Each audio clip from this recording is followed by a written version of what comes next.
Baik pemirsa TV Parlemen dimanapun Anda berada, seperti kita ketahui bersama bahwa DPR dan juga pemerintah tengah menyusun RAPBN 2025. Dan dalam perkembangannya, asumsi ekonomi makro dan postur RAPBN 2025 antara lain, target pertumbuhan ekonomi 5,1% hingga 5,5%, tingkat inflasi 1,5 hingga 3,5%, dan juga nilai tukar rupiah ke US dollar Rp15.300 hingga Rp15.900. Dan pemirsa, selain itu juga terdapat tantangan terhadap utang jatuh tempo di tahun mendatang sebesar Rp800 triliun. Dan apakah postur RAPBN 2025 dipandang ideal dan juga bagaimana menjawab tantangan utang jatuh tempo di tahun mendatang? Langsung saja kita tanyakan dengan pengamat ekonomi sekaligus Wakil Rektor Universitas Paramadina, Bapak Handi Riza. Baik Pak, terkait hal tersebut nih bagaimana Bapak sebagai pengamat mengamati ekonomi, melihat peluang dan juga tantangan RAPBN 2025 ini Pak? Ya, baik. Jadi memang tahun 2025 masih diliputi oleh ketidakpastian yang tinggi ya, karena ekonomi global masih belum stabil ya. Ditambah lagi kondisi geopolitik yang berkecamuk di beberapa negara ini juga memberikan dampak ya. Kita mengenal istilahnya itu triple horrors ya, ada 3 problem utama ya, antara lain inflasi tinggi, suku bunga tinggi, dan perlambatan ekonomi. Nah ini tentu akan terasa sangat kita rasakan terutama dalam pembahasan RAPBN tahun 2025 ini.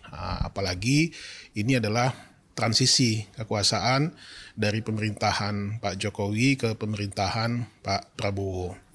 Nah, satu hal lagi tadi yang disampaikan, tahun 2025 ini juga akan ada utang jatuh tempo sekitar 800 triliun, di mana 700 triliun bersumber dari SBN dan sekitar 90 triliun, yaitu sumbernya adalah pinjaman.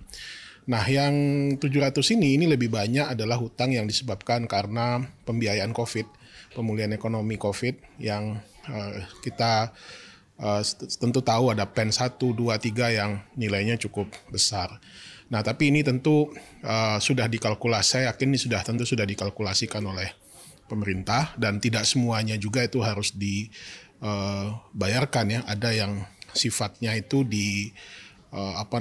dikerjasamakan kembali lah gitu ya, sehingga nilainya mungkin kita bisa lihat nanti dalam APBN 2025 ini mungkin tidak sebesar itu atau sudah disesuaikan sehingga secara fiskal mungkin berat, tetapi saya rasa ini tentu sudah diperhitungkan oleh pemerintah gitu.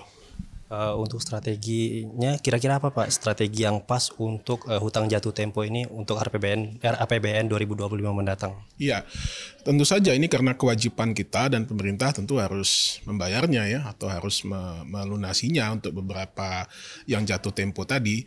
Nah, oleh sebab itu ya tentu utang ini ya harus memberikan dampak dan manfaat yang besar bagi pembangunan kita, jangan sampai justru itu menjadi beban tersendiri.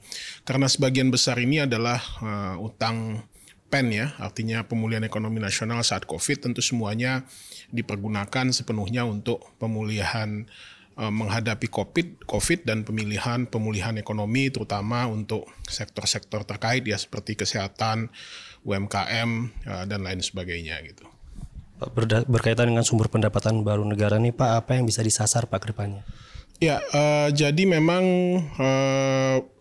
saat ini pajak masih menjadi salah satu hal yang harus kita kejar terus, karena ini adalah sumber penerimaan negara paling besar.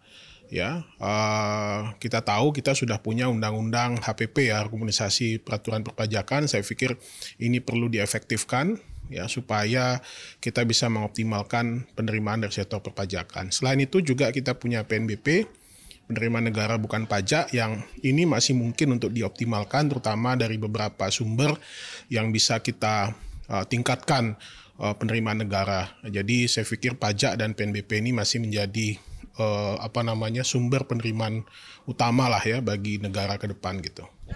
Baik Pak, terima kasih atas waktunya. Siap. Baik pemirsa, itu tadi wawancara singkat kami dengan Bapak Handi Riza, dan beliau tadi mengatakan bahwa hutang sebanyak 800 triliun rupiah tersebut sangat banyak digunakan pada saat COVID-19 dan juga pemulihan ekonomi pasca COVID-19 kemarin.